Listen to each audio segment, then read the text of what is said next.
see in this world is one illusion after another. The illusion that was thrust upon me, like all other Americans, was this illusion of freedom and democracy and all this bogus stuff. And the illusion is powerful. The indoctrination process is very powerful. But unless we can manage to see through this indoctrination, what chance do we have to solve our problems? Unless we can see the world for what it is, how is it possible to solve the problem? And again, at the end of the day, how many are we and how many are those in power? We outnumber them, millions to one, when it comes down to it. So how pathetic is it that we the masses, we have all this power, and yet we allow ourselves to be continuously divided? And how do they do this? It's one lie after another, but if there is a head to the snake, it is the financial system. This financial system, which is the most fraudulent scam in the history of our world, is probably responsible for more death and suffering than any other system. And I actually thank God that the people of the West are starting to feel the pain of the so-called financial crisis. I thank God for that. And I can't wait for it to get worse and worse and worse. And it will get worse. And at the end of the day, they try and make this financial system all this parade of so-called experts and economics people and all these people. Prostitutes more than anything else. Prostitutes who sell their soul to try and confuse us and use us. A short breakdown, because it's not complicated at all. And there's a fantastic film online called The Money Masters. Go and Google that movie, The Money Masters, a brilliant film. There's a lot more out there as well, but I highly recommend that film. It'll take you 2 hours to watch it, but by the end of it, you will know what a fraud is being perpetuated against all of us. As we sit here in Britain, a prosperous country, or in America, or in Europe, as we sit here and these powers that be, these prostitutes posing as prime ministers, as parliamentarians, as congressmen and senators, who are these people? They're nothing more than prostitutes. And who do they serve? They serve the 1%. They serve the filthy rich. They serve those people that run the financial system. What is the financial system? And everybody here, most of you are Muslims, you've got to know one of the best things about Islam is there is no usury. Usury is haram, not allowed. Probably one of the great reasons why Islam is so vilified, one of many reasons why. Why is usury haram? Well, we know why it's haram, because it's meant to enslave people. But the short story, for those that don't know the financial system, incredible scam. Money has been allocated to those at the top of the pyramid.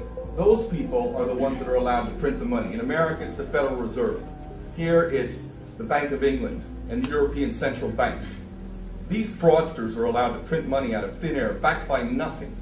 Backed by nothing. And they were given that power by our corrupt, greedy, pathetic so-called leaders, whether they're prime ministers or politicians, all of them traitors with the rarest of exceptions.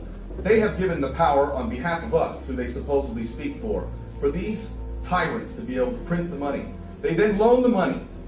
They then loan the money to the banks at interest. At interest. We pay interest to people who print money, which we could print ourselves debt-free. And yet we allow them to do this. So they print the money, and then they loan it to the banks at which we own the interest. And they've had this fraudulent system in existence for many, many hundreds of years now. And this system is inherently debt-driven.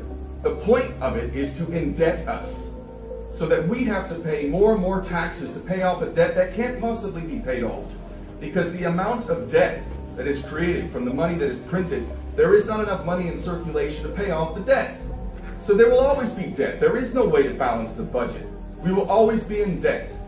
So while we're having these so-called austerity measures being played out in front of us, while education is becoming far too expensive for most working class people to be able to send their kids off to university, while our social services are being cut, systems are being privatized, and you're wondering how you're going to keep a roof over your head or a job and put food on the table for your family, we are paying debt.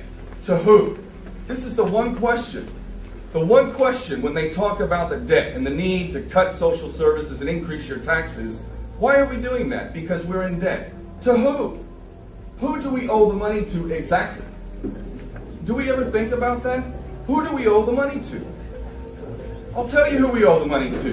The Rothschilds, the Oppenheimers, the filthy rich banksters that are running this system, that our corrupt prostitute politicians gave the power to these tyrants to do. You all have not worked hard enough. None of you have worked hard enough. None of you working class people out there have worked hard enough. You haven't worked hard enough, and you owe the Rothschilds money. And they're taking away your social services, and they're telling you you need to go fight a war. In Iran now. In Syria. And what do they do with the war? They make money off of us. Again. And they send our sons and daughters off to war. To kill innocent people. To rape them. To steal their land. And all the while, with hypocrisy doesn't even begin to explain us talking about freedom and democracy. It is a joke. And it mocks all of us. And the head of the snake is the financial system. And Henry Ford rightly said, it's a good thing that people don't understand the financial system, because if they did, there will probably be a revolution by the morning. And it's true. We owe money to the filthy rich. That's who we're in debt to. They could say, we're going to wipe the debt clean. For me, that wouldn't be enough. Are you kidding me? You think you're going to get off that easy? For hundreds of years, you've been enslaving the people in your debt-driven system. And you think that you're just going to be able to wipe the slate clean and that's going to be it? Hell no. If you don't hang from a lamppost, you should consider yourself lucky for the scam that you have perpetrated on the people. And the thing is that they've got us all by this system.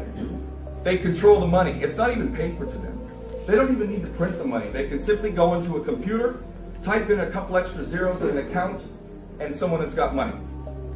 And this system that we're fighting against, you know, I've been working on things, and the thing that is one of the greatest challenges in trying to get things done is you need money.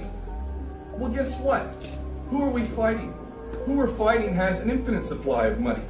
So we're forever fighting against people who can pay every corrupt person who can be bought. And that actually explains everything about the world and the way it functions. Our world is run by corrupt prostitutes, because those that can be bought are the ones that will be given the positions of power.